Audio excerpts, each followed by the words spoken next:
பெரியோர்களே, தாய்மார்களே, பத்திரிகையாளர்களே, அனைவருக்கும் வணக்கம்.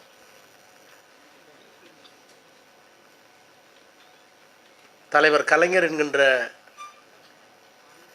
அந்த மாமனிதர் அறிவியல் படி சொல்ல வேண்டும் என்று சொன்னால் ஒரு முப்பட்டக பிரிசம்.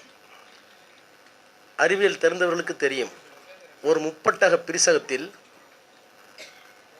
ஒளிக்கீற்றை உள்ளே செலுத்தினால் போகிற போது அது வெள்ளை நிறமாக இருக்கும் அல்லது மஞ்சள் நிறமாக இருக்கும். முப்பரிசத்திலிருந்து வெளியே வருகின்ற கதிர்கள் விப்ஜிஆர் என்று சொல்லக்கூடிய 7 வண்ணமாக இருக்கும். கலைஞர் என்கின்ற அந்த முப்பரிமாண பட்டகத்தில் எந்த ஒளிக்கற்றை செலுத்தினாலும் வெளியே வருகின்ற ஒளிக்கற்றை கருப்பாக, சிவப்பாக, நீலமாக, எல்லா வண்ணமும் கொண்டதாக, ஆனால் காவி நீங்களாக இருக்கக்கூடிய ஒரு மகத்தான சக்தியை அவர் பெற்றிருக்கிறார். அதனால்தான் இன்றைக்கும் அவர் தேவைப்படுகிறார். அவருக்குள் இருந்த நிறம் என்ன என்பதை தேடி தேடி ஆராயலாம். ஏன் மஞ்சள் கூட இருக்கும், பச்சை இருக்கிறது, எல்லாம் இருக்கும். ஆனால் எல்லா வண்ணங்களும் ஒரு சேர இருக்கும் கலைஞரிடத்தில் எது சேராதென்றால் காவி மட்டும் கலைஞரோடு சேராது. அந்த காவி கலைஞரோடு சேர்ந்து விட வேண்டும் என்று துடிக்கின்ற ஒரு எண்ணம் இன்றைக்கு தமிழ்நாட்டில் காலூன்று நினைக்கிறது. அதை தடுக்கின்ற ஒரு நல்ல ஆயுதமாக இந்த புத்தகத்தை என்னுடைய பேராசிரியர் நமக்கு வழங்கியிருக்கிறார். 1925 30 வரை இந்திய நிலப்பரப்பில் சிந்தனை மரபு என்று வருகிற போது அந்த சிந்தனை மரபில் ஆர்எஸ்எஸும் அப்போதுதான் தோன்றியது. இந்தியாவில் கம்யூனிஸ்ட் இயக்கங்கள், மார்க்சிய சித்தாந்தம் 1925 தான். அதே காலகட்டத்தில் தான் தந்தை பெரியாருடைய சுயமரியாதை இயக்கம், அதே காலகட்டத்தில் தான் அம்பேத்கருடைய அறிவார்ந்த செறிவார்ந்த ஒரு தனி மனிதனுடைய குரல் தத்துவமாக வந்த காலமும் கிட்டத்தட்ட அந்த காலம்தான். ஆக 1925 30 இந்த 5 ஆண்டுகள் இருக்கிறதே, இந்த மண்ணிற்கு வழங்கப்பட்ட வேறுபட்ட மாறுபட்ட தத்துவ பாய்ச்சல்கள் அந்த 5 ஆண்டுகளில் தொடங்குகிறது. அப்படி தொடங்கிய இயக்கங்களில் சுயமரியாதை இயக்கம் தந்தை பெரியாரால் துவக்கி வைக்கப்பட்டது. அதற்கு முன்னரே அதற்கு பார்ப்பனர் அல்லாதோர் இயக்கம் என்ற ஒரு இயக்கம் இருந்தாலும் கூட, அதற்கு முன்னரே பார்ப்பனர் அல்லாதோர் அறிக்கை, நான் பிராமின் மேனிஃபெஸ்டோ என்று ஒன்று வந்துவிட்டாலும் கூட, இயக்கமாக பெரியார் கட்டியமைக்கப்பட்ட போது ஒரு சித்தாந்த ரீதியாக ஒரு தத்துவ ரீதியாக வலுப்பெற்ற காலத்தில்தான் ஆர்எஸ்எஸும் வந்தது, கம்யூனிசமும் வந்தது, சுயமரியாதைக்கும் வந்தது. அம்பேத்கர் அவர்கள் சைமன் கமிஷனுக்கு முன்னால் போய் அவருக்குரிய அந்த வாக்குமூலத்தை எல்லாம் அளித்ததற்கு பிறகு ஒரு மிகப்பெரிய வெளிச்சம் தாழ்த்தப்பட்டோருக்கு கிடைத்தது அப்போதுதான். இன்னும் சொல்ல போனால் சைமன் கமிஷன் வரக்கூடாது என்று இந்தியாவிலே எல்லா கட்சிக்காரர்களும் ஒரே குரலில் நின்ற நேரத்தில் சைமன் கமிஷனே வா, இந்தியாவை பற்றி தெரிந்து கொள், நீ தெரிந்து கொண்டாலாவது உங்களுக்கு நீதி கிடைக்கும் என்று எழுப்பிய 2 குரல். ஒரு குரல் அம்பேத்கருடைய குரல், இன்னொரு குரல் பெரியாருடைய குரல். அந்த சைமன் கமிஷனுடைய அறிக்கை 1927 23 தொகுக்கப்பட்டதற்கு பிறகுதான் அந்த அறிக்கையின் அடிப்படையில் 1932 ஒரு வெள்ளை அறிக்கையை பிரிட்டிஷ் நாடாளுமன்றத்திலே இந்தியா குறித்து வைத்தார்கள். அந்த சைமன் கமிஷன் அறிக்கையும் 1932 வைக்கப்பட்ட பிரிட்டிஷ் நாடாளுமன்றத்தில் வைக்கப்பட்ட வெள்ளை அறிக்கையும் அடிப்படையாக கொண்டு எழுதப்பட்டதுதான் 1935 ஆண்டு இந்தியாவினுடைய அரசியல் சட்டம். அந்த அரசியல் சட்டத்திலேயே அம்பேத்கருக்கு பங்கு இருந்திருக்கிறது. ஆக இதையெல்லாம் நான் சொல்லுவதற்கு காரணம், இந்த தத்துவங்கள் தோன்றி ஏறத்தாழ இன்றைக்கு 100 ஆண்டுகள் நிலை பெற்ற போகிறது. இந்த 100 ஆண்டுகளில் இந்த தத்துவங்களையெல்லாம் அறிந்த ஒரே ஒரு அரசியல் கட்சியினுடைய தலைவர் இருக்கிறார் என்றால் அவர் கலைஞர் மட்டும்தான். ஆர்எஸ்எஸ் மட்டுமே, இந்துத்துவா மட்டுமே படித்தவர்கள் இருக்கிறார்கள், கம்யூனிசத்தோடு நிறுத்தி கொண்டவர்கள் இருக்கிறார்கள், அம்பேத்கரை மட்டுமே வாசித்தவர்கள் இருக்கிறார்கள், திராவிடத்தை மட்டுமே பயின்றவர்கள் இருக்கிறார்கள். ஆனால் ஒட்டுமொத்தமாக கலவையாக இருந்து எதை இந்த மண்ணுக்கு தர வேண்டுமோ அதை தந்த ஒரு தலைவன், தத்துவ தலைவன் கலைஞர் என்று சொன்னால் அரசியலில் இன்னொரு இருக்க முடியாது, அரசியலில் இன்னொரு இருக்க முடியாது. அதுதான் கலைஞருக்கு இருக்கிற பெருமை. இங்கே எல்லோரும் சொன்னார்கள் நீலச்சட்டை கலைஞர் என்று, சிவப்பு சட்டை கலைஞர் என்று எழுதலாம். ஏற்கனவே கருப்பு சட்டை கலைஞர் என்று குளத்தூர் மணி எழுதிவிட்டார். எல்லாரையும் சுற்றி சுற்றி வரலாம். இப்போ நீங்கள் பேசினவங்க எல்லாம் சொன்னீங்க, சமத்துவபுரம் எல்லாம் சொல்லிகிட்டே வந்தீங்க. ரொம்ப அருமையாக அந்த பேராசிரியர் பன்னீர்செல்வம் இங்கே ஒரு நுட்பமான உத்தியை கையாண்டிருக்கிறார்.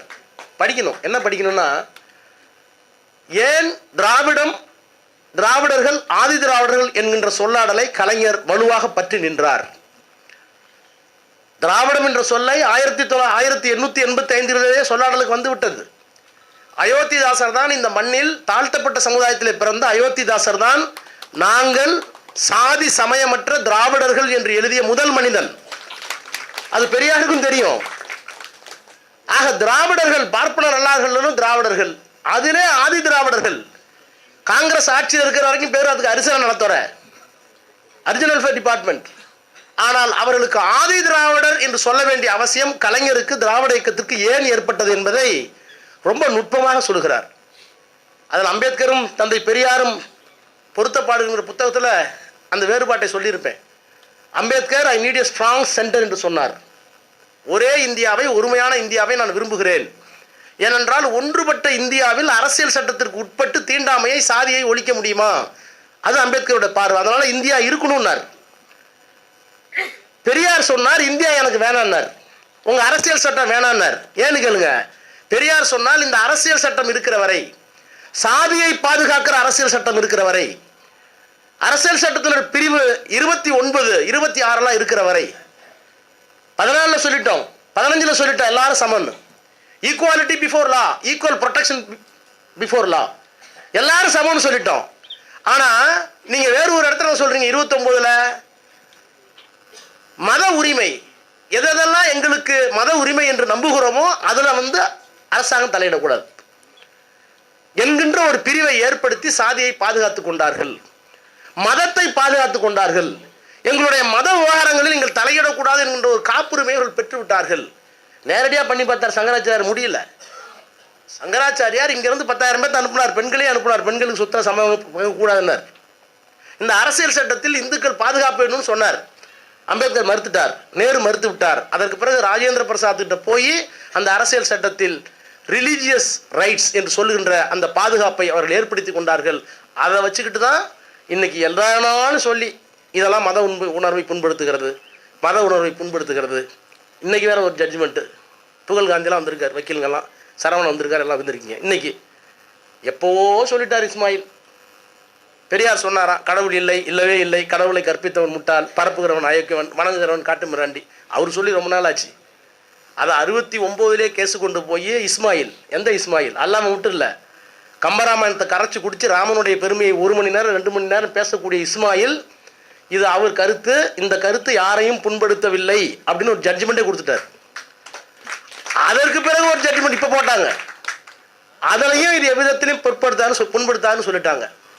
ஆனால் இன்றைக்கு ஸ்ரீரங்கத்துக்கு எதிரே இருக்கிற பெரியார் மத உணர்வுகளை புண்படுத்துகிறார் என்று சொல்லி ஒரு நீதியரசர் இன்றைக்கு தொடுக்கப்பட்ட குற்றவியல் வழக்கையே ரத்து செய்திருக்கிறார் என்றால் இது எங்கே போய் நிற்கும் தெரியல, எங்கே போய் நிற்கும் தெரியல. ஒருவேளை பெரியார் சிலையே தமிழ்நாட்டில் இருக்கக்கூடாது என்று யாராவது வழக்கு போட்டாலும் அதற்கு பிறகும் தமிழ் சமுதாயம் தூங்கி கொண்டிருக்க போகிறதா என்கின்ற கேள்வியை இந்த அரங்கத்திலே நான் வைக்க விரும்புகிறேன். எங்க வருகிறார் என்றால், கலைஞரை நம்ம எங்க பாராட்டணும்னு சொன்னா, எல்லாரும் சொன்னீங்க சமத்துவபுரம் கொண்டு வந்தாரு, 16 18 ஆக்குனாரு, 1 ஆக்குனாரு, எல்லாம் கொண்டு வந்தாரு, என்னென்னவோ பண்ணார். நான் நலத்திட்டங்களுக்குள்ளே போகவில்லை. நீலச்சட்டை கலைஞர் யார் என்றால், அம்பேத்கர் என்ன விரும்பினார்? அனிகிலேஷன் ஆஃப் காஸ்ட், ஜாதியை ஒழிக்க வேண்டும். ஜாதியை ஒழிக்கிறதுக்கு அவர் என்ன சொன்னார்? இங்க என்ன கட்டமைக்கப்பட்டிருக்கிறது? No intellectual class in the world has prostituted its intelligence to invent a philosophy, to keep its fellow men in a perpetual state of ignorance and poverty, as the Brahmins have done to India in the name of Hinduism. Hindu மதத்தின் பெயரால் இங்கே ஒரு அறிவாளி கூட்டம், சிந்தனையாளர்கள் சொல்லிக் கொண்டிருக்கின்ற ஒரு கூட்டம் பிராமணர்கள் சக மனிதர்களை பிரித்து தரித்திரர்களாகவும் கல்வியறிவற்றவர்களாகவும் வைத்திருப்பதற்கு ஒரு தத்துவத்தை கண்டுபிடித்த வரலாறு உலகத்தில் இவர்களை தவிர, இந்த மதத்தை தவிர வேறு எங்கும் இல்லை. அதில் தொடங்குகிறார் அவர். பெரியார் சொன்னார், என்ன சொன்னார்? நான் சாதியை ஒழிக்க வேண்டும் என்று விரும்புகிறேன், அதில் உன் மதம் குறுக்கே வந்தால் அதையும் ஒழிப்பேன், அதை ஒழிக்கிற போது கடவுள் வந்தால் கடவுளையும் ஒழிப்பேன். அவ்வளவுதானே. சாதி ஒழிப்பிற்கு போகிற போது கடவுள் ஒழிப்பு வருகிறது.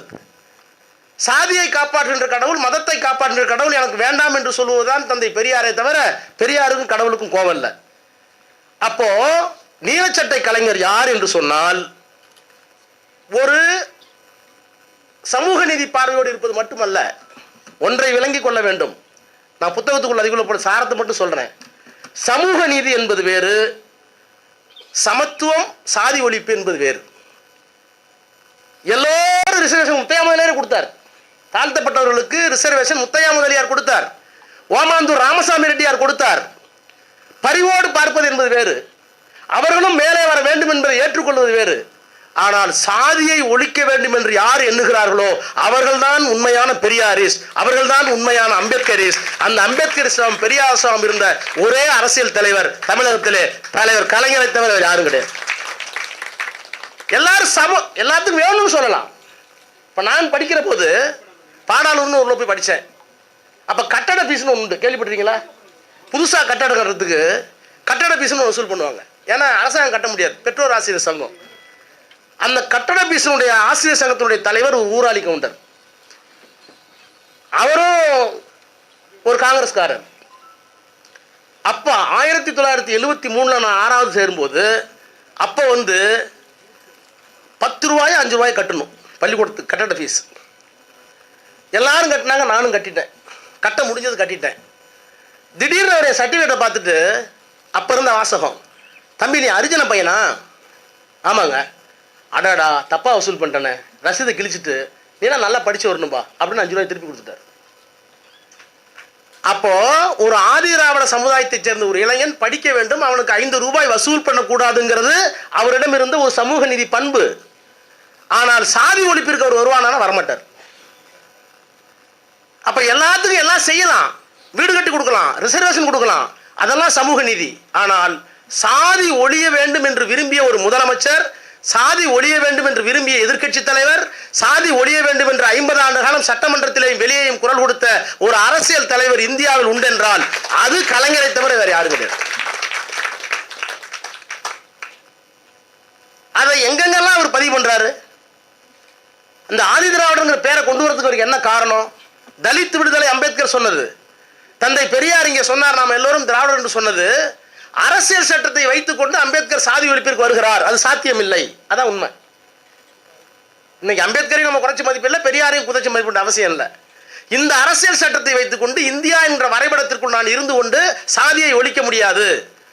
தனித்தமிழ்நாடு கொடு, எங்கள் நாட்டில் நாங்கள் வேற அரசியல் சட்டம் எழுதிக்கிறோம், தீண்டாமல் இருக்காது, சாதி இருக்காதுன்னார். அது நடக்கலை. ஆனால் நடக்காத போது திராவிட நாடு கைவிட்டதற்கு பிறகு பெரியார் கண்ட கனவை, அம்பேத்கர் கண்ட கனவை நேரடியாக தன்னுடைய இதயத்தில் இருத்தி அதை செய்து காட்டக்கூடிய ஒரு வல்லமையும் பேசக்கூடிய ஆற்றலும் கலைஞருக்கு தான் இருந்தது. வெகுஜன அரசியல் ஒன்று இருக்கு, வாக்கு வங்கி அரசியல் ஒன்று இருக்கு.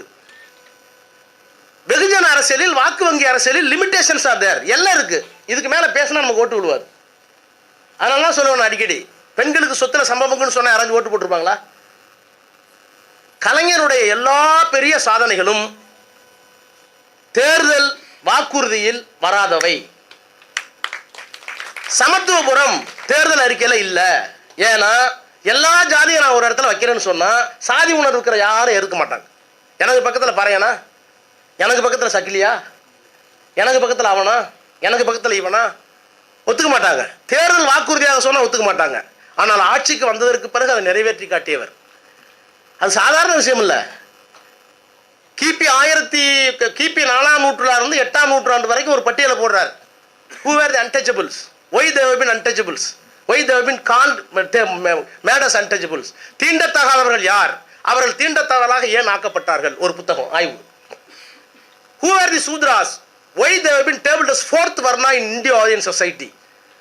யார் சூத்திரர்கள், அவர்கள் ஏன் 4வது வர்ணமாக ஆக்கப்பட்டார்கள்? ஒரு பெரிய ஆய்வு. அந்த ஆய்வு அப்போதெல்லாம் ஒரு பெரிய பிரளயத்தை ஏற்படுத்தியது. பெரிய ஆச்சரியம் என்னன்னா, அந்த காலத்தில் அம்பேத்கர் புத்தகத்தை கே பிள்ளை படித்தாரான்னு தெரியல. கே பிள்ளை தமிழக வரலாறும் பண்பாடும், தமிழக வரலாறு பண்பாடு வரலாறுன்னு ஒரு புத்தகம் இருக்கார், ஒரு பெரிய புத்தகம். அந்த புத்தகத்திலேயே அது உறுதிப்படுத்தப்படுகிறது. கிபி 4ஆம் நூற்றாண்டில் சீன யாத்திரிகன் பாகியான் இங்கே வருகிறார். இந்தியாவுக்கு வருகிற போது, தமிழ்நாட்டுக்கு வருகிற போது இந்த காஞ்சிபுரத்தில் 10,000 ஜெயினர்கள், 10,000 பௌத்தர்கள், 100 அடி சிலை, பௌத்த சிலை இங்க ஓங்கி இருந்தது. நான் சொல்லல, அம்பேத்கர் புத்தகம் எழுதுகிறார், கே பிள்ளை உறுதிப்படுத்துகிறார். திரும்ப 8வது நூற்றாண்டில் யுவாங் சுவாங் வருகிறார். யுவாங் சுவாங் இங்கே வருகிற போது ஒரு பௌத்த சிலை கூட இல்லை. அந்த 10,000 ஜெயினர் எங்கே போனார்கள், அந்த 10,000 பௌத்தர்கள் எங்கே போனார்கள் தெரியவில்லை. எல்லாம் மாறி போச்சு. அதற்கு பிறகு கே நீலகண்ட சாஸ்திரி எழுதுகிறார் தென்னிந்திய வரலாற்றில், காஞ்சியிலே இருக்கின்ற அந்த காமாட்சி அம்மன் கோயிலுடைய கிணற்றிலே இருந்து ஒரு பெரிய புத்தர் சிலையை எடுத்திருக்கிறார்கள். இதெல்லாம் வரலாறு. தமிழ்நாட்டு பாடநூல் நிறுவனம் போட்டிருக்க புத்தகத்தை நான் சொல்கிறேன். தமிழ்நாட்டு பாடநூல் போட்ட புத்தகத்தில் எல்லாம் பதிவாயிருக்கு. இதை அம்பேத்கர் எப்படி எடுத்துக்கிறார், ஆய்வு செய்கிறார் என்றால், எப்படி தீண்டாமை வந்ததுன்னா, இந்த மண்ணில் வைதிக மதத்திற்கும் இன்றைக்கு சொல்லுகிற சனாதன மதமா இந்து மதமா எது வேணா வச்சுங்க, வைதிக மதத்தை ஏற்றுக்கொள்ளாமல் புத்தருடைய கருத்து மேலே வந்து அந்த பௌத்த மதத்தை எல்லோரும் தழுவிய நேரத்தில் ஏற்கனவே இங்கே பௌத்தர்களாக இருந்தவர்களை எதிர்த்து கருத்து போரிடுவதற்கு பிராமண மதம் அல்லது வைதிக மதம் அல்லது இந்து மதம் அல்லது சனாதன மதம் ஏதோ ஒரு பெயரில் இங்கே வந்து மோதல் ஏற்பட்ட போது, நாங்கள் உங்களுடைய மதத்தை ஏற்றுக்கொள்ள மாட்டோம், நாங்கள் பௌத்த நெறியில் இருக்கின்ற சமத்துவத்தை விரும்புகிறவர்கள் என்று சொன்னார்கள் அல்லவா, போராடினார்கள் அல்லவா. அந்த தத்துவத்தை யாரெல்லாம் ஏற்றுக்கொள்ளவில்லையோ அவர்களையெல்லாம் ஊருக்கு வெளியே இடதுபுறத்திலே சேரியாக ஆக்கப்பட்டு அவர்களை கொண்டு போய் வைத்தார்கள் அப்படிங்கிற வரலாறு இருக்கு. அப்ப there was a cultural conflict between two religion, ரெண்டு ஐடியாலஜி. பௌத்தத்தை ஏற்றுக்கொண்டவர்கள் கடவுள் எங்களுக்கு தேவையில்லை, religion is a social force cannot be ignored, மனிதனை மனிதன் இணைப்பதற்கு ஒரு விசை வேண்டும், அது வேண்டுமான மதம் வச்சுக்கலாம், அது பௌத்தத்தில் இருக்கு. ஆன்மா சொல்லலை, மோட்சத்தை சொல்லலை, நரகத்தை சொல்லலை. இந்த தடவை இப்படி இருந்தால் தான் அடுத்த தடவை இப்படி பிறக்கலாம், இந்த தடவை ஒழுங்காக நீ சொல்ல வேண்டிய ஸ்கேவஞ்சர் வேலையை கக்கூசர் வேலையை கல்லுனா தான் நீ அடுத்த தடவை பிராமணனா பிறக்கலான்னு சொல்லலை. அப்போ அப்படிப்பட்ட ஒரு பெரிய மதம் தமிழ்நாட்டில் தென்னிந்தியாவில் பரவி இருந்தது. இன்னைக்கும் போய் பாருங்க, பல இடங்களில் புத்தகங்கள் இருக்கு. ஆக இந்த பௌத்த மதத்தை அழித்த போது, ஆட்கொண்ட போது அதை எதிர்த்து நின்றார்களே அவர்கள் புரோக்கன் மென், முறிந்த மனிதர்கள். அவர்களை ஊருக்கு வெளியே கொண்டு போய் சேரியாக ஆக்கப்பட்டார்கள். அவர்கள்தான் தீண்டத்தகாதவர்கள், அவர்கள்தான் ஆதி திராவிடர்கள் என்று அம்பேத்கர் தன்னுடைய நூலிலே சொன்னார். அதை கே பிள்ளை கரெக்டாக தமிழக வரலாறும் பண்பாடுங்கிற புத்தகத்தில் அதையும் பதிவு பண்ணார். இப்போ நீங்கள் ரெண்டு பேரும் கோத்து பாருங்க. அம்பேத்கர் சொன்னார், கே பிள்ளை எழுதினார். இவ்வளவும் பார்த்துட்டு சலிச்சு போன அம்பேத்கர் என்ன சொன்னார், இந்த ஜாதி இந்துக்களோடு நாங்கள் வாழ விரும்பவில்லை, நாங்கள் ஊருக்குள்ளே போனால் தப்புங்கிறீங்க, கிணத்துல தண்ணி குடிச்சா தப்புங்கிறீங்க, அதனால் எங்களுக்கு ஊருக்கு வெளியே கொண்டு போய் வச்சுருங்க, வேற எங்கேயாச்சும் எல்லாத்தையும் சேர்த்து. எல்லா ஆதி திராவிடர்களுக்கும் ஒரு நகரத்தை உருவாக்கு, செப்பரேட் செட்டில்மெண்ட். அம்பேத்கர் கேட்டது செட்டில்மெண்ட். அம்பேத்கர் என்ன மனநிலைக்கு வந்து விட்டார், இந்த சாதி இருக்கிற வரை, இது இந்து மதம் இருக்கிற வரை எங்களுக்கு விடிவு காலம் இல்லை, எல்லா ஆதி திராவிடர்களுக்கும் அங்கங்கே போய் ஒரு பெரிய நகரத்தை உருவாக்கு, செப்பரேட் செட்டில்மெண்ட் கொடுன்னு கேட்டார். அதுவும் நடக்கல, சேரியும் ஒளியில. ஆக கிபி 4ஆம் நூற்றாண்டில் 8ஆம் நூற்றாண்டில் தோன்றிய சேரியை, ஊரையும் சேரியையும் இணைத்து சமத்துவத்தை பல நூற்றாண்டுகளுக்கு பிறகு கொண்டு வந்து சேர்த்த பெருமை கலைஞர்கள். அது வெறும் திட்டம் அல்ல, அது சாதி ஒழிப்பிற்கான அடிப்படை கோட்பாடு. அந்த சாதி ஒழிப்பில் நம்பிக்கை இருக்கிற ஒரு அரசியல். இப்போ இன்னும் நான் நேராகவே அரசியலுக்கு வர்றேன். நேர்காணலாம் பாருங்க, திமுகவுக்கு தலைவராகிறதுக்கு ராஜாவுக்கு தகுதி இல்லையா, ஏன் உதயநிதி ஸ்டாலின்? இப்போ கலைஞர் இருக்கும்போது கலைஞர் எவ்வளோ பேர் இருக்காங்களே, இவர் ஏன் ஸ்டாலின் வருகிறார்? நெஞ்சுக்கு நீ படத்தில் தான் நல்லா நடிச்சிருப்பார் உதயநிதி. டிரைவர் கேட்பான், இவர் இன்ஸ்பெக்டர் இல்லைங்க, எல்லாரும் சமன்ட்டு அப்புறம் யாரு தான் தலைவராக இருக்கிறது? கேள்வி, டிரைவரோட கேள்வி யார்கிட்ட? உதயநிதி கிட்ட, கதாநாயகன்ட்ட. எல்லாரும் சமங்கிறீங்களா, எல்லாரும் சமம்னா எப்படிங்க தலைவராக வருது? அதுக்கு உதயநிதி பதில் சொல்லுவார், எவன் எல்லாரும் சமம்னு நினைக்கிறானா அவன் தான் தலைவன்.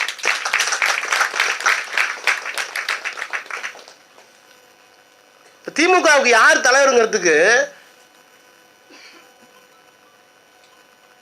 சமூக நீதியை வழங்குவதற்கு பல பேர் இருப்பாங்க.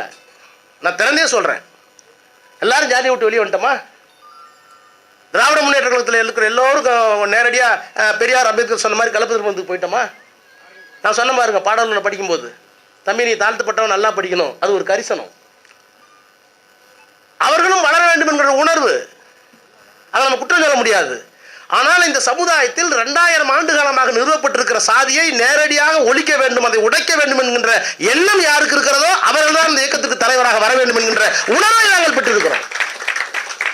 அதை அவர் நிரூபிச்சிருக்கார்.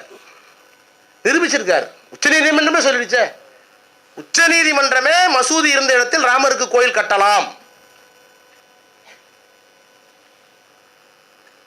1973 இந்த அயோத்தியா பற்றிய உச்சநீதிமன்றத்தினுடைய வழக்கு மேலே வந்தபோது அந்த வழக்கை பதிவு செய்யக்கூடாது என்று வாதிட்டவர் நனி பல்கிவாலா.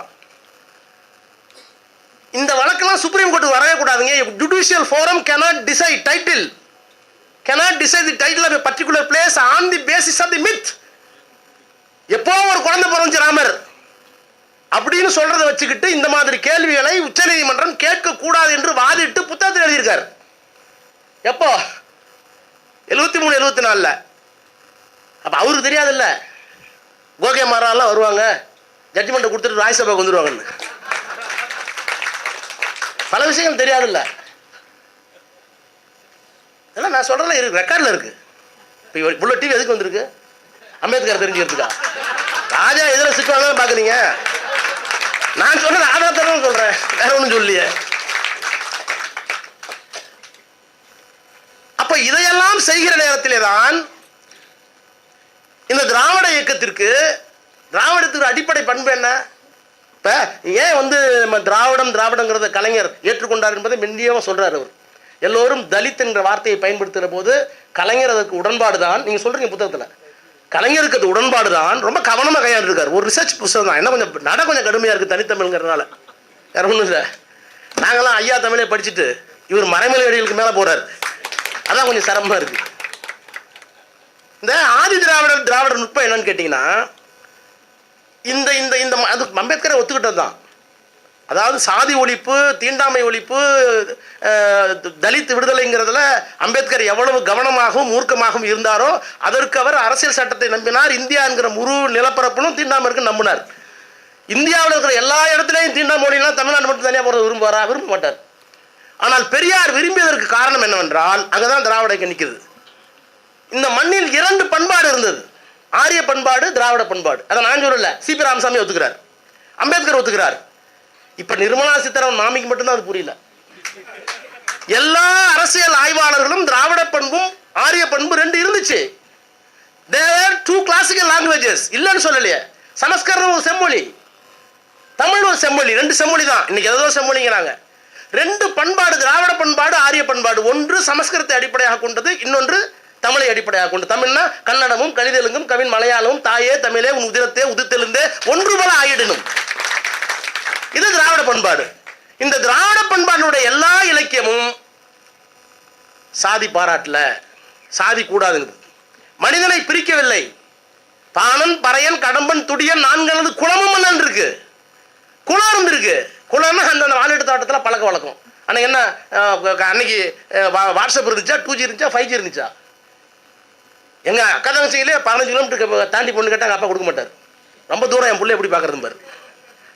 அப்படி இருந்த காலத்தில் ஒரு நிலம் சார்ந்த அமைப்பு, மருத நிலத்தில், நெய்த நிலத்தில் எங்கெங்கெல்லாம் இருந்தார்களோ அப்படிதான் குலம் இருந்திருக்கும். ஆனால் குலம் வேறு, ஜாதி வேறு, குலம் வேற்றுமை படைக்கவில்லை.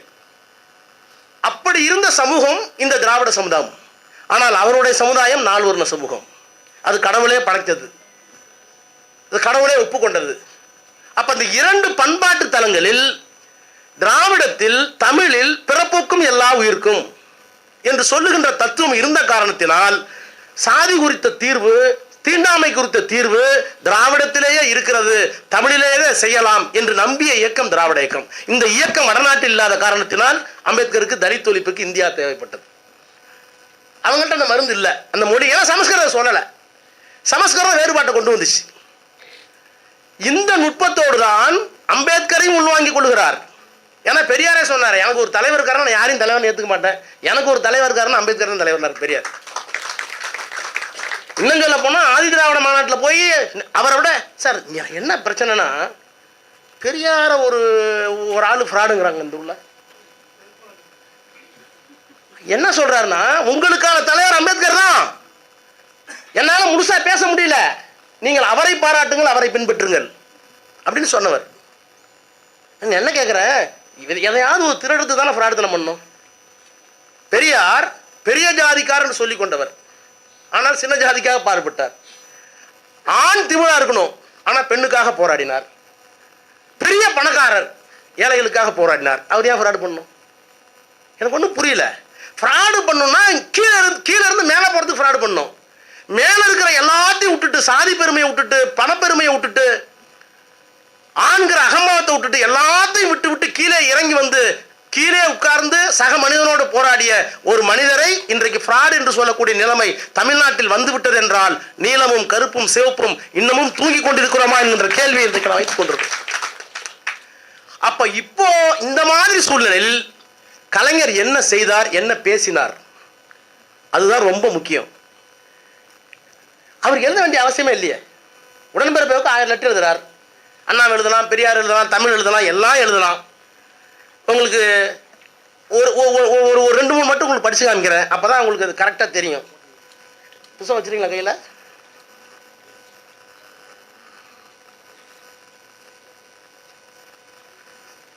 அம்பேத்கர் நினைவு நாளில் உடன்பிறப்பே தேதி 6/12/78. பாருங்க, கலைஞர் 78 பாருங்க, 57 பாருங்க, 67 பாருங்க, இதில் எல்லாமே இருக்கு, ஆவணப்படுத்திருக்காரு நல்லா. நீங்க வெண்மணிங்கிறாங்க, வெண்மணியை பற்றி கலைஞர் என்ன எழுதியிருக்கிறார்னு அது இருக்கு. நான் அதுக்குள்ள போகல. இதெல்லாம் 78 அம்பேத்கர் நினைவு நாள். அவருக்கு எழுத வேண்டிய அவசியம் இல்லை. யாராச்சும் கேட்டாங்களா கலைஞர் அம்பேத்கர் நினைவு நாளில் கடிதம் எழுதுனா என்னன்னு? இப்போவாது கேட்கறதுக்கு ஆள் இருக்கு, அப்பெல்லாம் கேட்கறதுக்கு ஆள் இல்லை. அவர் எழுதுகிறார், எல்லாம் எழுதி சொல்றார். எனவே இந்தியாவை பொறுத்த வரையில் அம்பேத்கரும் தென்னகத்தை பொறுத்த வரையில் பெரியாரும் அண்ணாவும் தூக்கி பிடித்த சமதர்ம சமத்துவ கொடி தொடர்ந்து வீறு கொண்டு பறந்திட பகுத்தறிவு பட்டாளத்தின் பயணம் தொய்வுபடாது காத்திட வேண்டும். இதெல்லாம் எழுதுறதுக்கே ஒரு தைரியம் வேணும், எழுதுறதுக்கே ஒரு தைரியம் வேணும். நீ என்ன ஒரு படி மேலே போங்க. இப்போ ஆணவ கொலைகள் பெருகி போச்சு இல்லை? ஆணவ கொலைகள் பெருகி போன இந்த சமூகத்தில் இப்போ கலப்பு திருமணம் பேசுறதுக்கு ஆள் இல்லை, பேசுறதுக்கு பயப்படுறாங்க. அவர் சுதந்திர பொன்விழாவுக்கு மாநாடு, அதில் கலைஞர் பேசுகிறார். சுதந்திர பொன்விழா ஆண்டை ஒட்டி நான் ஒரு அறிவிப்பு செய்கிறேன். ஏன்னா அவர் முதலமைச்சர், சிஎம். இப்பொழுது தீண்டாமை ஒழிப்பு மாநாடு நடைபெறும் இந்த நேரத்தில் சாதியற்ற சமுதாயம் அமைந்திட வேண்டும் என்ற நோக்கத்தில் கலப்பு திருமணம் செய்து கொள்ளும் தம்பதியருள் மணமகனோ அல்லது மணமகளோ இருவரில் ஒருவர் ஆதி திராவிடர் மற்றும் பழங்குடி சமுதாயத்தை சேர்ந்தவராக இருந்தால் அந்த தம்பதியருக்கு 20,000 ரூபாய் சிறப்பு நிதி வழங்கப்படும் என்பதை நான் தெரிவித்துக் கொள்கிறேன். 97. அப்புறம் அதுக்கு பிறகு இதோடலாம் ஒரு அரசியல் கட்சியுடைய தலைவர் பேசவே முடியாது. இந்த மதமாற்ற சட்டம் இருக்குல்ல, அது எவ்வளோ சென்சிட்டிவ் சப்ஜெக்ட் தெரியுமா? நீங்கள் டெல்லி போய் பாருங்க. இன்னைக்கு எல்லா மாநிலங்களிலேயும் மதமாற்ற சட்டத்தை ரொம்ப அழுத்தமாகவும் வீரியமாகவும் கொண்டு வந்துட்டாங்க. யாராவது ஒரு முஸ்லீம், ஒரு தாழ்த்தப்பட்டவர், சாதியால் ஒடுக்கப்பட்டவர், ஐயோ இந்த மதத்தில் இருக்கிறோமே என்கின்ற அந்த உணர்வோடு வெளியே போகணும்னு நினைச்சா கூட அதுக்கு ஒரு கேஸ், அதுக்கு அடித்தடி, உத்தரப்பிரதேசில், மத்திய பிரதேசில். ஆனால் கலைஞர் அதை 2002 அதுக்கு ஒரு முரசொலில் கடிதம் எழுதுகிறார். என்ன அவசியம் வருது? நீ பொதுவாக அரசியல்வாதிகள் நான் கமிட்டடாக போக விரும்புவோம். நாங்களே சொல்கிறேன், நான் பட்டும் படாமல் போயிட்டு தான் அதான வெகுத்தன அரசியல். எல்லாத்தையும் ஓட்டு வாங்கணும்னாக்க மதமாற்றம் தேவை என்ற மனமாற்றம் எப்போது ஏற்படும்? இந்தியாவில் இருந்து யாருக்காச்சும் துப்பு இருக்கா, துணிவு இருக்கா?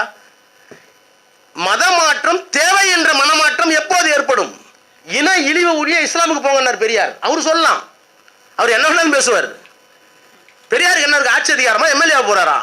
நேராக சொன்னார், என்ன இழிவு ஒழியணுமா, இஸ்லாமிய மாறு சொல்லிட்டு அப்புறம் சொன்னார். அதனால நான் பள்ளிவாசல் போகணும்னு சொல்லல, தொழுகன்னு சொல்லலை. இந்த இளவு கருமா அப்படியே சொல்ற, இந்த இளவு கருமாந்திர சாதி ஒன்று இருக்காது போனார், அப்படியே சொல்லியிருக்காரு. அப்ப இன இழிவு ஒழிய இஸ்லாமுக்கு போவேன்னு சொல்வதற்கு பெரியாருக்கு உரிமை இருக்கிறது, முதுகெலும்பு இருக்கிறது, எல்லாம் இருக்கு. என்ன அரசியலுக்கு வரல, நான் யார் வீட்லையும் போய் நிற்கல. ஆனா இப்போ உடன்பிறப்பேன்னு கடிதம் எழுதுறாரு. பேசினா கூட வேகத்தில் பேசுறார் கலைஞர்லாம். கலைஞர் எப்படி தெரியுமா? லெட்ரு ஒரு சின்ன அடித்தரத்தில் இருக்காது. அவரை கொண்டு போய் முரசொல்ல விடுவோம். நானும் பொன்முடியோ துரைமுருகனோ எல்லாரும் போய் கதவை விட்டுட்டு எழுதவையான்ட்டு உள்ளே போயிட்டாருன்னா நாங்கள் வெளியே வடை சாப்பிட வேண்டியதான். திரும்ப கூப்பிட்டு டைப் ஆகி சன்மனா படிக்க சொன்னாதான், படிக்கும்போது தான் நானோ யாரோ ஒருத்தர் வேகமாக படிப்போம். படிக்கும்போது முடிச்ச ஒரு பாடு கேட்பார். ஜனநாயகவாதி. என் வயசு என்ன, அவர் வயசு என்ன? துரைமுருகன் ஒரு கரெக்ஷன் சொன்னாலும் ஏற்றுக்குவார், நான் சொன்னாலும் ஏற்றுக்குவார். கடிதம் ஒரு அற்புதமாக இருக்கும். இப்போ எனக்கு படிக்கிறதுக்கு என்ன பயமாக இருக்குன்னா, இதை கட் பண்ணி உடனே இந்தியாவில் போட்டுருவாங்க. வடநாட்டில் ராஜா அதை சொன்னார், அதை சொன்னார், பார் கேமராலாம் பார்த்துங்க, நான் பொறுப்பு இல்லை. எதுனாலும் கலைஞர் தான் பொறுப்பு, நான் பொறுப்பு இல்லை. அவர் எழுதுன மட்டும் சொல்லிடுறேன். எழுதுன மட்டும் சொல்லிடுறேன். இன்னொரு ஆசிரியர் நீங்கள் தான் பொறுப்பு. ஏதாவது கேஸ் பண்ணால் பன்னீர்செல்வம் மூணு ஏமல் வரக்கூடாது. ஏன்னா கலைஞர் இல்லைல்ல, கலைஞர் இல்லை, அவர் மேலே பண்ண முடியாது. ஏன் dead man cannot be prosecuted. எழுதுனது நீங்களாச்சு அவங்களாச்சு. நான் படிக்கிற மட்டும் சொல்கிறேன். பக்கம் 169 தலைப்பு மத மாற்றம் தேவை என்ற மனமாற்றம் எப்போது ஏற்படும் எழுதுறார். பிரசித்தி பெற்ற கிறிஸ்துவ பேராயர் ஒருவர் காஞ்சி சங்கராச்சாரிய பெரியவாளை சந்தித்து தன்னை இந்து மதத்தில் சேர்த்துக் கொள்ளுமாறு கோரிக்கை வைத்தாராம். அதற்கு சங்கராச்சாரியார் சொன்னாராம், நீங்கள் கிறிஸ்துவ மதத்தில் நல்லவராகவும் நானும் இந்து மதத்தில் நல்லவராகவும் இருக்கும் வரையில் நம்முடைய மதமாற்றம் தேவையில்லை என்பதாக. இதுதான் ஒரு முன்னாள் அமைச்சர் சட்டப்பேரவையில் சொன்ன அந்த நிகழ்ச்சி. ஒரு அமைச்சர் சொல்லியிருக்கிறார், உடன்பிறப்பே ஒரு கிறிஸ்தவ பெரியவர் இந்துவாக மாறிட தேவையில்லை என்று காஞ்சி சங்கராச்சாரியார் சொன்னதற்கு உண்மையான காரணம் எதுவாக இருக்கிறது என்பதை எண்ணி பார்த்தாயா? இது தேவையா அவருக்கு? இது தேவையா? நீ ஒரே ஒரு அரசியல் கட்சி காமி, ஒரே ஒரு அரசியல் கட்சி தலைவர் காட்டு. இந்து மதத்தில் சேர வருகிற ஒரு கிறிஸ்துவரையோ ஒரு இஸ்லாமியரையோ நம்மிடையே உள்ள சாதிகளில் எந்த சாதியில் சேர்ப்பது என்பது அவர்களுக்கு பெரிய பிரச்சனை அல்லவா? இப்பதான் பிரச்சனையே. என்ன முஸ்லீம் ஆகக்கூடாதுங்கிறதில்ல. நான் நாளைக்கு முஸ்லீம் ரஹ்மான் கூப்பிட்டு வந்துடுறேன், ரஹீமை கூப்பிட்டு வர்றேன், உன் மதம் பெருகாகட்டும். என்ன பிரச்சனைனா அவனை எதில் வைப்பேன்? வன்னியர் வைப்பியா, பறையன் வைப்பேன், சக்கில வைப்பா, செட்டியார் வைப்பியா? நான் கேட்கல, கலைஞர் கேட்கிறேன். அப்புறம் அடுத்த வரி, அதனால்தான் வெளிப்படையாக சொல்லாமல் சங்கராச்சாரியார் அவர்கள் அன்றைக்கே மிகுந்த சாமர்த்தியமாக அந்த கோரிக்கையை தவிர்த்திருக்கிறார். இப்பதான் வருது, இன்னமும் நாம் பிராமண சத்திரிய வைசிய சூத்திரர்களாகவே பிரித்து வைக்கப்பட்டிருக்கிறோம். புத்தகம் இப்போ பக்கம் என்ன 100 புத்தகம் எல்லாத்துக்கும் ஃப்ரீயாக கொடுத்தா நான் வேணா காசு கொடுத்துறேன், எனக்கு ரொம்ப வேணும். இந்த ப்ரெஸ்ஸை எல்லாத்துக்கும் கொடுத்துடணும், நான் நம்ப கூடாது. அடுத்த வரி படிக்கிறேன். சூத்திரன் என்றால் வேசி மகன் என்றும் அவன் இந்து மதத்தில் ஒரு பிரிவு என்றும் எழுதி வைக்கப்பட்டுள்ள மனித நீதிக்கு விரோதமான நீதியை மனு நீதி என நம்பி மனமொப்பி ஏற்றுக்கொண்டு இன்னமும் ஏமாந்த சோனகிரியாக நாம் இருக்கின்றோம். சாதி வேறுபாடுகளற்றதும் சச்சரவுகள் இல்லாததும் தொட்டால் தீட்டு மேலே பட்டால் பாவம் என்ற இழிவு நீங்கியதுமான சமூக நீதியும் அனைவரும் ஆண்டவன் முன்னிலைய சமத்துவமே என்ற சமநீதியும் ஒளிவிடக்கூடிய மதமாக இந்து மதம் இருந்திடுமே. ஆனால் மதமாற்றம் தேவை என்ற மனமாற்றம் யாருக்குத்தான் ஏற்படும்? இந்த உண்மையை உணராதோர் மதமாற்ற சட்டத்தை ஆதரிப்பது என்பது உடைந்த வாளும் ஒடிந்த வில்லும் கொண்டு போருக்கு புறப்படும் புத்திசாலித்தனம் போன்றவையாகும் என்பதை புரிந்து கொள்ள வேண்டும் என்று அனைவரையும் கேட்டுக்கொள்கிறேன். அப்போ பெரியார் சொன்னார்ல, அம்பேத்கர் சொன்னார், கடைசியா சொன்னார் அனிலேஷன் ஆஃப் காஸ்ட்ல, you took the stand that Buddha took. புத்தர் என்ன முடிவு எடுத்தாரோ அதை நீ எடு. You must take the stand what the stand which was taken by Guru Nanak. Guru Nanak என்ன எடுத்தார், புத்தர் என்ன எடுத்தார்? You must not deny the religion, you must deny the authority of religion and sastras. சாஸ்திரங்களையும் மதத்தினுடைய அடிப்படை கொள்கைகளையும் நீ கேள்விக்குறியாக்கி அதை தூக்கி எறிந்து விட்டு வெளியே வந்தால்தான் சாதியை உடைக்க முடியும். இதான் அம்பேத்கர். பெரியார் சொன்னார், நான் சாதியை ஒழிக்கணும்னு போனேன், அதில் மதம் இருக்குன்னா மதத்தையும் உடைச்சேன், மதத்தை ஒழிக்கணும்னு போனேன், இல்லை கடவுள் தான் காப்பாற்றுறாருன்னா கடவுளையும் ஒழிச்சேன்னார். அப்போ பெரியாரும் அம்பேத்கரும் பயணிக்கின்ற அந்த இடம் இருக்குல்ல, அந்த இடத்திலே சாதியும் மதமும் இருந்தால் அதை உடை என்பதுதான் பெரியாரும் அம்பேத்கரும் செய்தார்கள். அதை உடைத்து காட்டியவரும் உடைக்க வேண்டும் என்று இறுதி நாள் வரை போராடிய ஒரு அரசியல் கட்சியினுடைய தலைவர் இந்தியாவில் உண்டென்றால் அது கலைஞரை தவிர வேறு யாரும் இல்லை என்பதுதான் என்னுடைய கருத்து. அப்புறம் இன்னொரு அரசியல் செய்தி சொல்றாரு. அதாவது ஒரு பந்து போட்டா அதை எப்படி பிடிச்சி திரும்ப அடிக்கணுங்கிறது கலைஞருக்கு மட்டும்தான் தெரியும். நிகழ்ச்சி என்னன்னு கேளுங்க. வீரன் சுந்தரலிங்கம் நினைவு கிராம திருவிழா. முதலமைச்சராக இருக்காரு நினைக்கிறேன் இல்லையா? முதலமைச்சராக இருக்கார் 98. வீரன் சுந்தரலிங்கம் நினைவு கிராமத்தை திறந்து வைத்து முதலமைச்சர் ஆற்றிய உரை. பூம்புகார் புதியம் முத்துக்குளியல் புஸ்தகம் வந்திருக்கு. அதில் என்ன சொல்றாரு? சுந்தரலிங்கம் ஒரு தேவேந்திர குல சமுதாயத்தில் பிறந்த ஒரு வீரர், வெள்ளைக்காரர் எதிர்த்து போரிட்டவர். அவருடைய முறைப்பெண் குயிலி. 2 பேரும் தற்கொலைப்படையாக மாறி வெள்ளைக்காரர்கள் குவித்து வைத்திருந்த அந்த கிடங்கில், ஆயுத கிடங்கில் தாங்களும் வெடிமருந்தை ஏந்தி 2 பேரும் மடியில் கட்டிட்டு கொண்டு போய் இறந்து அந்த அந்த வெடிமருந்து கிழங்கை ஒழித்து விடுகிறார்கள். அதற்காக ஒரு விழாவை எடுத்து நம்முடைய புதிய தமிழகத்தினுடைய தலைவர் கிருஷ்ணசாமி அவர்கள் அன்றைக்கு தலைவராக இருந்து, அந்த கட்சியினுடைய தலைவராக இருந்து சட்டமன்ற உறுப்பினராக இருந்தப்போ போகிறார். அப்போது எனக்கு அரசியல் இப்போ தான் வர்றோம். அப்போ சொல்கிறார், இந்த கதையெல்லாம் சொல்லிவிட்டு சுந்தரலிங்கம் யார், வடிவு யார் என்பதெல்லாம் ரொம்ப சொல்லிவிட்டு அதுலேயும் ஒரு சமத்துவத்தை கொண்டு வர்றார். சுந்தரலிங்கம் ஒரு தேவேந்திரகுல வேளாளர் சமுதாயத்தை சேர்ந்தவர். அவருடைய முறைப்பெண் வடிவு. இவர்கள் எல்லோரும் போர்ப்படை தளபதிகளாக இருக்கிறார்கள்.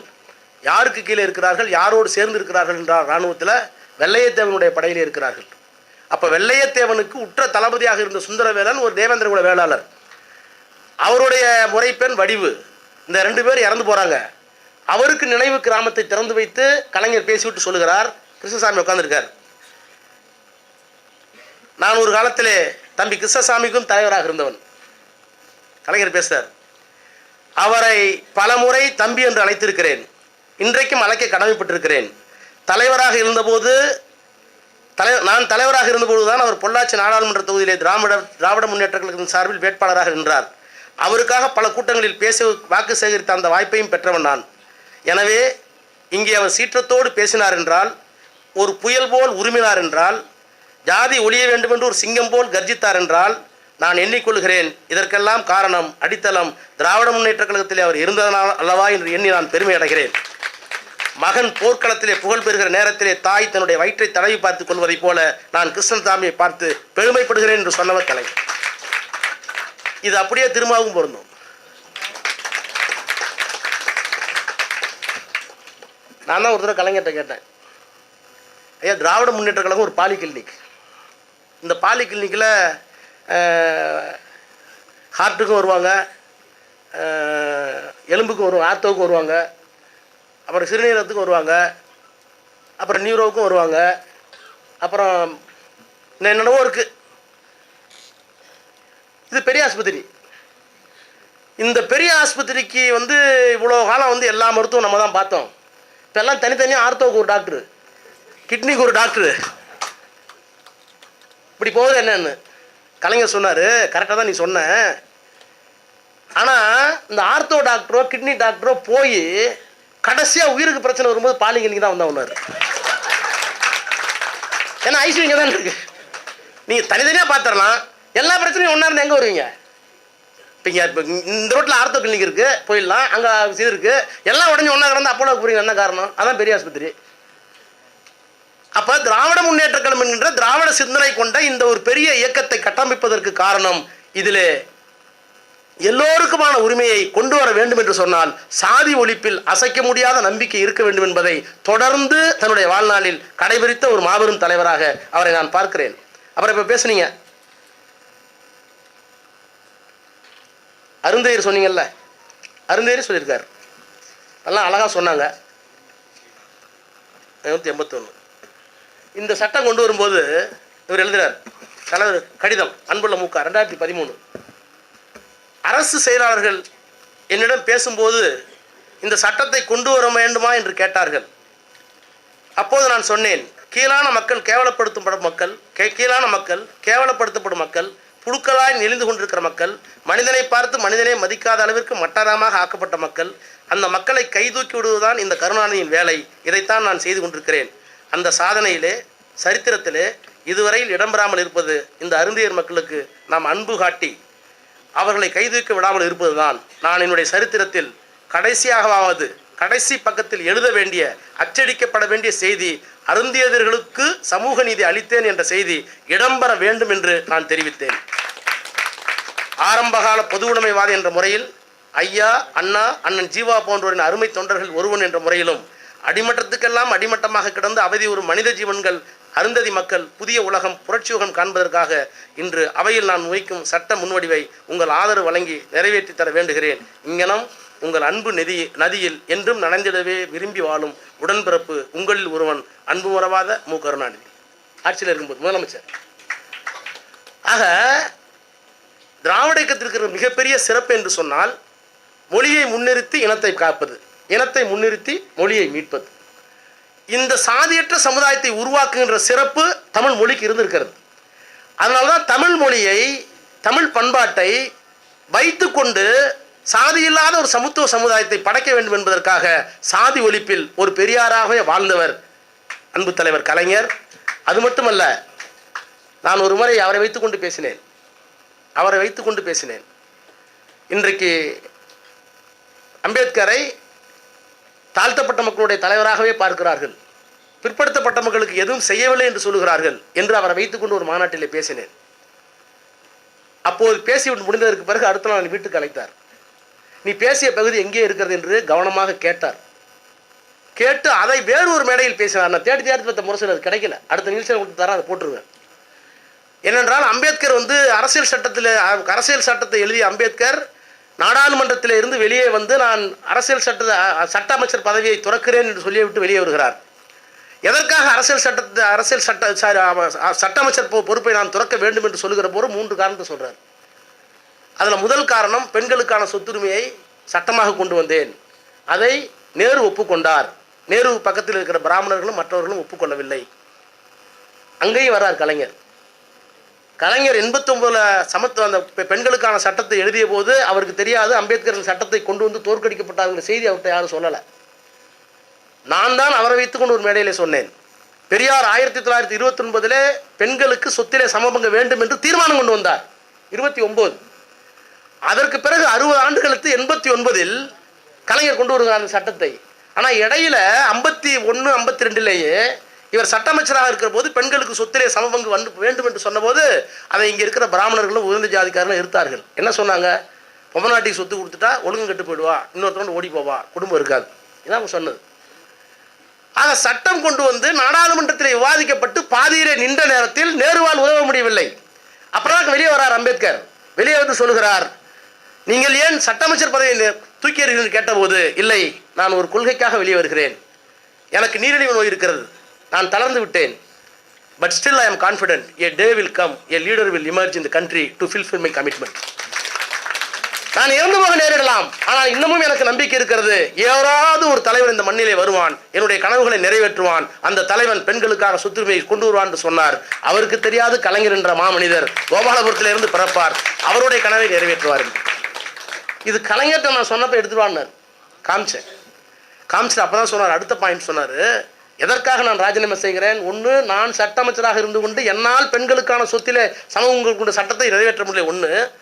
2, இந்த ஃபாரின் பாலிசி உருவாக்குகின்ற அந்த குழு இருக்குல்ல, நிதிக்குழு, இந்த நிதி மேலாண்மைக்காக அமைச்சரவை குழு ஒன்று போட்டாங்க. அந்த குழுவில் என்னை ஏன் சேர்க்கவில்லை? நான் எனக்காக கேட்கல. நேரு எழுதுறாரு, என்னை ஏன் சேர்க்கல? நான் எனக்காக ஒன்றும் கேட்கல, எனக்கு ஒன்றும் பெருமை ஒன்றும் கேட்கல. நேரு அவர்களை எழுதி வைத்துக் கொள்ளுங்கள், ஐ ஆம் the first person in India return with PhD in economics abroad. நான் தானே வெளிநாட்டில் போய் பொருளாதாரத்தில் முனைவர் பட்டம் பெற்ற முதல் ஆள் நான் தான். உன்னை சுற்றி இருக்கலாம் 8ஆம் கிளாஸ் பாஸ் பண்ணியிருப்பான், 10ஆம் கிளாஸ் பாஸ் பண்ணியிருப்பான், இல்லைன்னா வக்கீல் வேலை படிச்சிருப்பான், பாரிஸ்டர் படிச்சிருப்பான், இல்லைன்னு சொல்ல.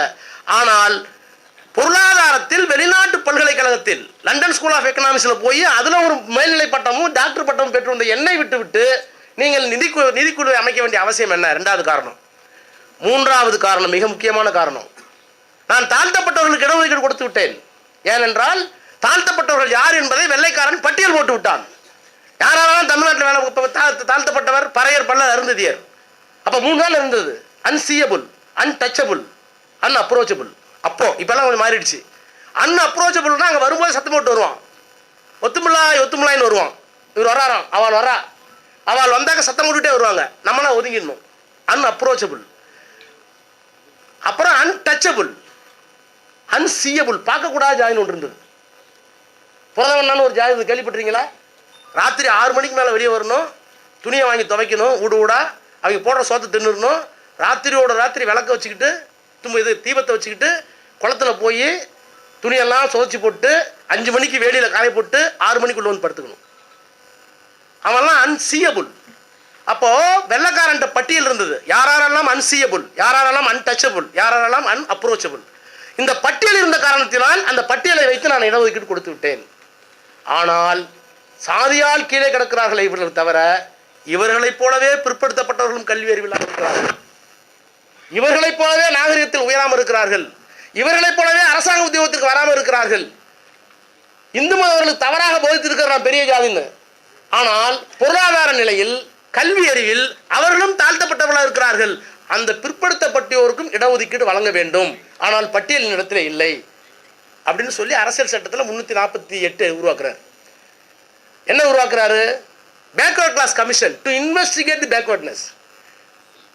ஒரு பிற்படுத்தப்பட்ட ஆணையத்தை அரசியல் சட்டத்தில் சொல்லிட்டேன், என்னிட்ட பட்டியல்ல, அது மாநிலத்துக்கு மாநிலம் மாறுபடுது. அப்ப பிற்படுத்தப்பட்ட ஆணையத்தை அரசியல் சட்டத்தில் சொல்லிவிட்டேன், அதனுடைய வேலை டு இன்வெஸ்டிகேட் தி பேக்வர்ட்னஸ் அது காஸ்ட். எந்தெந்த ஜாதியெல்லாம் மகாராஷ்டிரா பிசி, எந்தெந்த ஜாதியெல்லாம் தமிழ்நாட்டில் பிசி, எந்தெந்த ஜாதியெல்லாம் கர்நாடகா பிசி, இதை கண்டுபிடித்து தொகுக்க வேண்டிய வேலை இந்த பேக்வர்ட் கிளாஸ் கமிஷனுக்கு இருக்கு.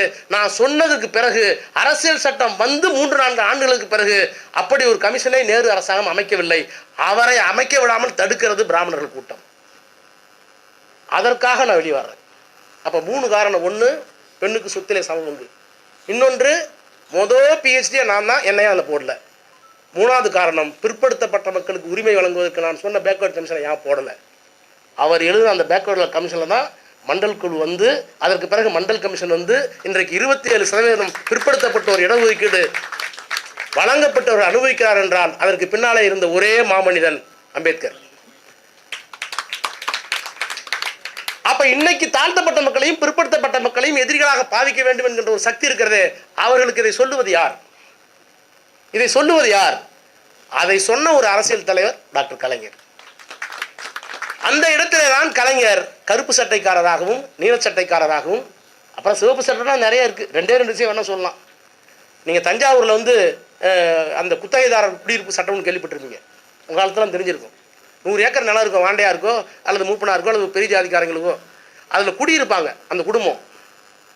அந்த குடியிருக்கிற மனை இருக்குல்ல, அந்த வீட்டில் கட்டியிருப்பாங்க, சின்ன சின்ன வீடு கட்டியிருப்பாங்க. அந்த மனையை அந்த நிலச்சுவாந்தர்கள் எப்போ வேணாலும் வெக்கெட் பண்ணி வெளியே தெரியலாம், உன்னை பிடிக்கலாம் தூக்கி போட்டுடலாம். அவர்கள் குடியிருக்கிற இடம் எங்களுக்கு சொந்தம் என்று போராடினார்கள், எங்களுக்கு கொடுக்கணும்னு போராடினாங்க. அந்த போராட்டம் எடுபடல, அதற்காக பல பேர் செத்தாங்க, கசையடி வாங்கினார்கள். அப்போ மணலி கந்தசாமி வந்தார். அந்த மணலி கந்தசாமி தான் கலைஞர்கிட்ட கோரிக்கை வைத்தார், அந்த குடியிருப்புகள்லாம் அவர்கள் சொந்தமாக ஆக்க வேண்டும் என்று. பல பேர் போராடி செத்தாங்க, அடிதடி ரத்தமாக சிந்தினார்கள். கலைஞர் ஒரே ஒரு உத்தரவை போட்டார், அந்த தேதியில் யாரெல்லாம் அந்த குடியிருப்பு இருக்கிறார்களோ இன்றிலிருந்து அவர்களுக்கே சொந்தம். அப்போ மணலி கந்தசாமி சொன்னார், நான் ஒரு கம்யூனிஸ்டுக்காரன், கார்ல் மார்க்ஸ் செய்ய முடியாததை, லெனின் செய்ய முடியாததை, ரஷ்யாவிலே கம்யூனிஸ்டுகள் செய்ய முடியாததை, பல பேர் பல சொட்டு ரத்தம் சிந்தி பெற வேண்டிய உரிமையை ஒரே சொட்டு பேனா மையால் உருவாக்கி காட்டியவர் கலைஞர் என்று சொன்ன பதிவு சட்டமன்றத்தில் என்ன இருக்கு? சட்டமன்றத்தில் இருக்கு. அப்போ இந்த கூட்டத்தின் வாயிலாக சொல்லுவது, கருஞ்சட்டை கலைஞர்னு ஒரு குளத்தூர் மணி எழுதிட்டாரு, நீல சட்டை கலைஞர்னு பன்னீர்செல்வம் எழுதிட்டாரு, சிவப்பு சட்டை கலைஞர் என்றும் ஒரு புத்தகம் வர வேண்டும். அதற்கும் இந்த அரங்கத்தில் இருக்கிற யாராவது ஒருவர் விரைவிலே அப்படிப்பட்ட ஒரு புத்தகத்தையும் கொண்டு வர வேண்டும் என்று இந்த நேரத்தில் கேட்டுக்கொண்டு, அந்த கலைஞருடைய வழியிலே தான் இன்றைக்கு திராவிட மாடல் ஆட்சி நடக்கிறது. நான் இன்னும் பெருமையோடு சொல்கிறேன், இந்த ஆதி திராவிட நலக்குழுவில், அரசாங்கம் அமைத்திருக்கிற நலக்குழுவில் அதிகாரிகள், சட்டமன்ற நாடாளுமன்ற உறுப்பினர் இருக்கிற போது அந்த குழுவில் நானும் இருந்தேன். நான் பேசுகிற போது சொன்னேன், இந்த மாதிரி பெரியாருக்கு சமூக நீதி நாள் என்று சொல்லி பெரியார் பிறந்த நாளை கொண்டாடுகிறீர்கள், அதை போலவே அம்பேத்கர் பிறந்த நாளை சமத்துவ நாளாக நீங்கள் அறிவிக்க வேண்டும் என்று சொன்னேன். சொல்லிவிட்டு மீட்டிங்கில் கார்லேயே வந்துக்கிட்டு இருக்கேன், நான் பின்னாடி சேர்த்து தான் உட்காந்துருக்கேன். சீஃப் செக்ரட்டரி இறையன்பை கூப்பிட்டு அம்பேத்கர் பிறந்த நாள் ஏப்ரல் 14 சமத்துவ நாள்னு அறிவிக்கிறதுக்கு டிராஃப்ட் போட்டு ஜிஓ பாஸ் பண்ணுறதுக்கு நான் வீட்டுக்கு போகிறதுக்குள்ளே கொண்டு வந்தார். அங்கேயே இருந்து 4:30 மணிக்கு 5 மணிக்கு மீட்டிங் முடிஞ்சது. 7:30 மணிக்கு கையெழுத்து போட்டவர் தான் முத்துவேல் கருணாநிதி ஸ்டாலின் என்ற மாமனிதர். அதனால தான் சொல்கிறேன், திராவிட இயக்கத்துக்கு தலைமை தாங்குவது யார் என்பதற்கு ஒரே தகுதி, அது வாரிசா, அது ஒரே ரத்தமா, அதெல்லாம் நாங்கள் பார்க்க மாட்டோம். யாராருக்கெல்லாம் சாதி ஒழிப்பில் உண்மையான நம்பிக்கை இருக்கிறதோ, யாருக்கெல்லாம் பெண்ணடிமை ஒழி வேண்டும் என்ற எண்ணம் இருக்கிறதோ, வெறும் எண்ணம் மட்டும் இல்லை, அதை செயல்படுத்தி காட்டக்கூடிய ஒரு தலைமை தாங்குகின்ற தகுதி அவர்களுக்கு மட்டும்தான் இருக்கிறது. அந்த தகுதியோடு இந்த புத்தகத்தை நீங்கள் வாசிக்க வேண்டும் என்று உங்களை எல்லாம் பணிவன்போடு கேட்டு, விரைவிலே நீலச்சட்டை கலைஞர் என்று கொண்டு வந்த நாம் விரைவில் சிவப்பு சட்டை கலைஞர் என்பதையும் கொண்டு வர வேண்டும் என்று கேட்டு விடைபெறுகிறேன். நன்றி, வணக்கம்.